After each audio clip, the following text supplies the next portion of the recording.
Hello বন্ধুরা, সবাই কেমন আছো? আশা করি ভালো আছো। তো বন্ধুরা, ভিডিওটা একদম লাস্ট পর্যন্ত দেখবে সবাই, তাহলে ভিডিওটা মজা পাবে, ঠিক আছে? তো দেখো, আমি এখানে একটা কার্তিক ঠাকুর কিনেছি রাত্রিরে। আমার একটা বন্ধু আছে, তো ওর বাড়িতে আমার বাড়ির থেকে অনেকটা ডিস্টেন্স, ঠিক আছে? তো সেখানে আমি ওর সঙ্গে দেখা করার জন্য ওকে না বলে একটা কার্তিক কিনেছি, কিনে আমি চলে গেছি ওখানে ওর কাছে দেখা করতে। তো এখন যেতে যেতে রাস্তায় দেখো, দেখতেই পাচ্ছ আমি যাচ্ছি ওদিকে ওর কাছে, ঠিক আছে? কারণ আমি তো কলকাতা থাকি আর ও আমাদের ওখানে থাকে। তো কিছুক্ষণ ওটা পরে ও চলে এসছে, এবার আমি ওকে ওর গাড়িতে লুকিয়ে লুকিয়ে গেছি, কি আমি ঠাকুরটাকে রেখে দিয়েছি। দেওয়ার পরে চলে গেলো, দেখতেই পাচ্ছ তোমরা। তারপরে ওখান থেকে এসে খানিকক্ষণ পরে আমাদের যে একটা বন্ধু সুজয় চা নিয়ে এসছে, ওই যার ঠাকুরটা দেবো সেই আমাকে চাটা অর্ডার দিয়েছে।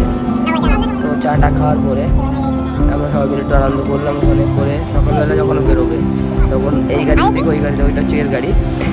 ও এখন দেখো বন্ধুরা, গেটের মধ্যে ঢুকবে, গেট খুলে দেখো বন্ধুরা, ও তো অবাক দেখে পড়ে যে এটা কি হলো আমার সাথে, দেখো।